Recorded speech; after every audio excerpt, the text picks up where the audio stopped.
How to give someone access to my Shopify store. Hello everyone, welcome back to another video. In this video, we're going to be talking about how you're going to be able to give someone access to your Shopify store in the easiest way. So to do this, what you're going to do is you're going to come over to your Shopify store's settings. And once you go here, you're going to go to the organization section. Okay. Now, normally the organization section is available for the people that have the whole store added really easily and simply to the users. Now, if your organization section is not present over here, you can simply go to users and permissions. Once you go to users and permissions, obviously over here, I'm the owner of the store, but you can start adding staffs. Now, I'm on the free plan, so I can only add 2 people of staff.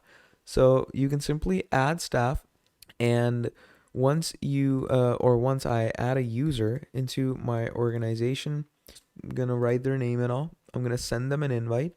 Now, once you send them an invite and they join, if you want to give someone access to it, you can invite them. But if you want to give them ownership, you can click on transfer ownership and you can transfer it to the people or the person that you want to actually transfer it to. So yeah, that's about it. That's how you can give someone access to your Shopify store. Thank you for watching, and I'll see all of you next time. Goodbye.